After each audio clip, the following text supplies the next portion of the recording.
Nos acompaña Iris Olivera, coordinadora del programa DAR, justamente para hablar de esta situación tan complicada y tan enojosa que hemos vivido el día de ayer. Iris, ¿cómo le va? Buenos días, Carlos. Bienvenida. Efectivamente, ya hay un número de ley, la ley 31973, que tantas veces se ha observado desde el Ejecutivo desde el 2022. Recordemos que esta norma tuvo una autógrafa y tuvo constantes observaciones desde el Ejecutivo. Y dicho sea de paso, la Defensoría del Pueblo, que en su momento estaba, por ejemplo, Lizeth Vázquez, dentro de la Junta de Medios de Pueblos Indígenas y Medio Ambiente, como oposición institucional presentaron una preocupación ante esta norma. Lamentablemente ella renunció. Bueno, hemos visto ahora no solamente... La precariedad de la Defensoría del Pueblo, ¿no? Lo has mencionado hace un momento, entonces vemos de diferentes frentes y ahora hemos visto un silencio total del Ejecutivo frente a esta acción, pese a que hace un año había una observación y preocupación desde los diferentes entes técnicos de esta norma. Y ha sido aprobado la misma incumpliendo el reglamento del Congreso. Vamos con ello. Y te propongo dividir esta conversación en dos momentos. Primero, la situación de la ley y cómo se intentó de alguna manera debilitarla, y luego la situación del Congreso y cómo han aprobado esto al caballazo.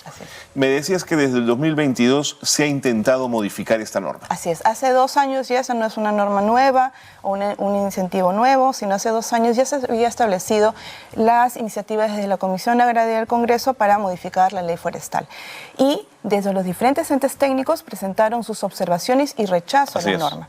¿Por qué? Porque efectivamente ellos lo declararon, esto promovería la deforestación legalizándolo. Además, no resolvería el problema social de fondo que planteaban en esta norma, ¿no? Una ley no va a incrementar la productividad del suelo, del pequeño agricultor, ¿no? Definitivamente los bosques tienen un valor ecosistémico y biológico, y estas, al convertirlas en zonas agrarias, van a ser degradadas y en un futuro cercano van a buscar otras áreas también para invasión. Entonces no resuelve el problema de fondo en la legalización de la deforestación. Entonces la modificación lo que buscaba era lo siguiente: ya se deforestaron millones de hectáreas, piña pues, ya que importa, borrón y cuenta nueva, que no haya sanción para los responsables y que aquello que ya se depredó finalmente, bueno, que eso sí sea área agrícola. Oye, un momentito.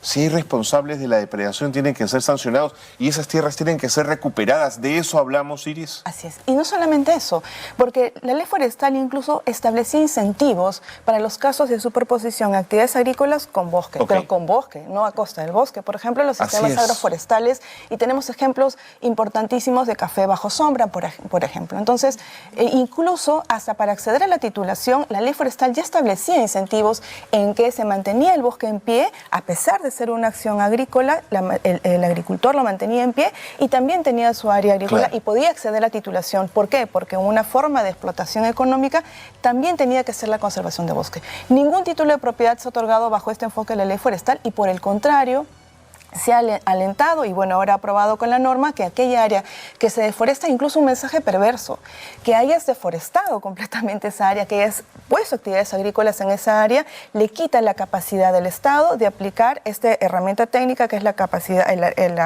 esta evaluación de suelo por su capacidad de uso mayor. El Estado ahora no va a tener una herramienta técnica que aplicar y va a estar a ciegas, precisamente atado, para poder identificar si es área pasada, presente y cómo no sabemos si puede ser futura, ¿no? En la promoción de la deforestación y la legalización.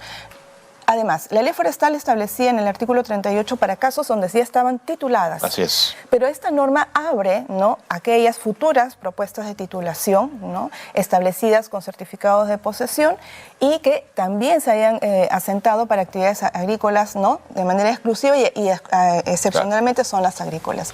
Esto da un mal mensaje. Es una invitación plena a la deforestación. Es ven y deforesta. Es un pésimo mensaje para aquellos que han tenido todo el esfuerzo de mantener el bosque en pie. Agricultores, empresas, porque el otro brazo también de esta ley no solamente es para el pequeño agricultor, sino es para los procedimientos de certificación ambiental. Buen punto, sobre todo los de la Unión Europea, ¿no es cierto?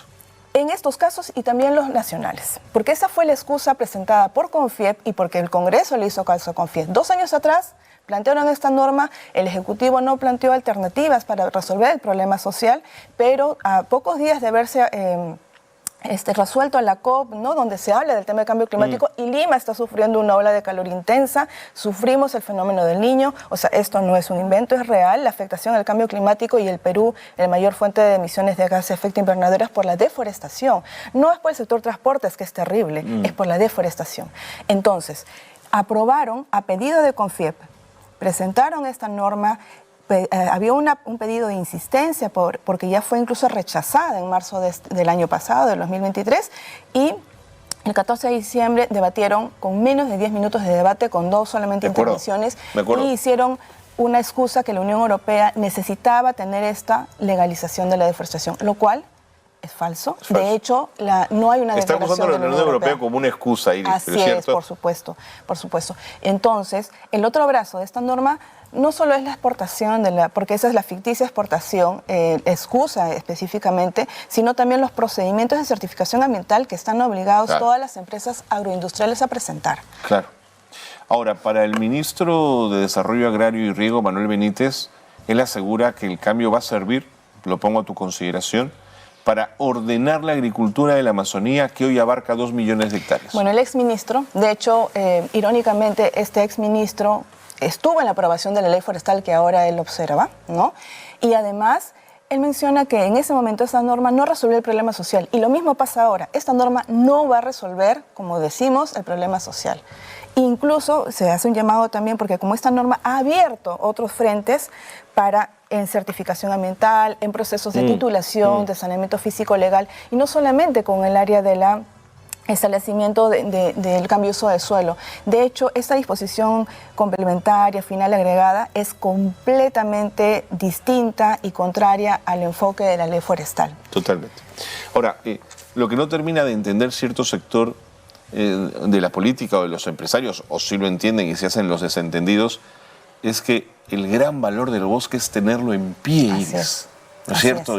No talarlo. O sea, en pie es más valioso el bosque que talado. Vaya, eso quiero decir. Así es, el servicio ecosistémico que ello prevé. ¿Y qué cosa significa el servicio ecosistémico? Regulación, ¿no? de la temperatura, del agua, de la biodiversidad. Garantiza lluvias. Así es, biodiversidad, ¿no? Y esto también, a su vez, sistemas alimentarios para la población local. Lo que estamos haciendo es reducir las fuentes de alimentos para la población local. Recordemos qué pasó en el momento del COVID. No había acceso a alimentos, la población fue al bosque. Lamentablemente ahí hubo un incremento en la línea de deforestación, pero también se vio el valor importantísimo de los bosques. El Perú es el segundo bosque amazónico en toda América Latina. La gente olvida que el COVID fue una zoonosis, ¿no? Un animal del bosque, justamente. Así es. Bueno, se rompen las barreras naturales y podemos tener mayor impacto en ese tipo de enfermedades. Es decir, una secuencia de acciones e impactos que estamos ya sufriendo frente al cambio climático. Totalmente. Ahora, Iris, analizada un poco el fondo de la norma, vamos a la parte de la forma, que no es menos importante. ¿Por qué el Congreso de la República y el presidente del Congreso no han querido atender estas dos reconsideraciones en la votación? Así es, eso es algo que el presidente y vicepresidente tienen que responder, porque así como hubo una reconsideración cuando fue rechazada la norma en el Pleno del Congreso en marzo del año pasado, y esperaron a atender esa reconsideración y por la cual la aprobaron tan rápidamente por el pedido de CONFIEP, se presentaron frente a esta norma dos reconsideraciones y no fueron atendidas. De hecho, ayer se anunció desde las plataformas de sociedad civil, pueblos indígenas, quitaron desde la portal web. Borraron de la página web, sí, claro, lo vimos. Quitaron, ordenaron la publicación de la norma y luego dijeron que estaba en una línea de nexos. Pero más allá de que esté o no, eso viola en realidad el tema de la transparencia incluso, y por eso nosotros hemos mencionado es una vulneración otra vez a la democracia, ¿no? Al sistema incluso parlamentario, es que no se haya esperado la atención de esta reconsideración. ¿Cuál es el apuro? Pero el Ejecutivo, en vez de ponerle número a la norma, pudo haberles dicho, oiga ustedes, Congreso, resuelvan primero esas reconsideraciones, ¿o no? La vía regular es que como ya hubo una autógrafa, en esta ocasión por insistencia, han directamente puesto el número de la norma y enviado. Lo que sí hemos visto es un completo silencio del Ejecutivo en todo este tiempo. Absolutamente, es verdad. ¿No? Con relación a esta norma. Y de hecho, el llamado a esta situación es, bueno, el daño está hecho, tendrán que responder el presidente y vicepresidente a esta norma, pero la norma ya está publicada, ¿no? Y ahora vamos a ver la implementación y es necesario una línea de reglamentación para precisar, porque la norma es tan abierta y además está cruzando con diferentes momentos reglamentarios, como mencionamos, procesos de titulación, Totalmente. Procesos de certificación ambiental, además de la ley forestal. ¿El Ministerio del Ambiente no ha dicho nada, Iris? Tampoco. Y de hecho esta norma los ha excluido o ha limitado su participación también exactamente en la zonificación forestal. Eso es complicidad. Ojo. Lamentablemente, y ese llamado es que no solamente la sociedad civil y la preocupación, y justamente se habló de la criminalidad en la Amazonía peruana. Recordemos los defensores ambientales asesinados. Esto es un aliciente más para la superposición en tierras, tráfico de tierras, que ya se está viviendo en la Amazonía peruana, más personas afectadas, y más allá de causar preocupación, es que el Ejecutivo tiene que tomar acción. Totalmente. Lo que está sucediendo ahora es que ya se ha limitado por intereses privados la capacidad del Estado y sacrificando el bien público. Entonces el Estado ahorita ya no tiene la capacidad, o se le está restringiendo incluso en la identificación de la clasificación de tierras en áreas con bosques, por ejemplo, por intereses privados. También en la línea de superposición de tierras por tráfico de tierras, actividades ilegales. Entonces estamos viendo una ausencia operativa del Estado en esta línea. Clarísimo, Iris. Además hay 86 organizaciones indígenas, hay productores agrarios, hay organizaciones no gubernamentales que se han manifestado contra esta modificatoria y que no han sido escuchadas. Además, hay más de 4.500 firmas pidiendo que se establezca el Parece que la CONFIEP es más escuchada en el Congreso que las organizaciones de base. Lo otro que preocupa también es a nivel internacional. ¿Qué le va a responder el Estado peruano ante sus convenios internacionales? Los acuerdos comerciales, por supuesto. Unión Europea, Estados Unidos, la Declaración Conjunta de Intención, la OCDE, ¿no? Si pretendemos llegar a ella, eso es un completo retroceso para todo eso. Iris, el tiempo me ha ganado. Gracias. Muchas gracias, Carlos. Pero no solo por haber venido, sino por esta pelea que hay que darla. Gracias por haber estado aquí. Saludos.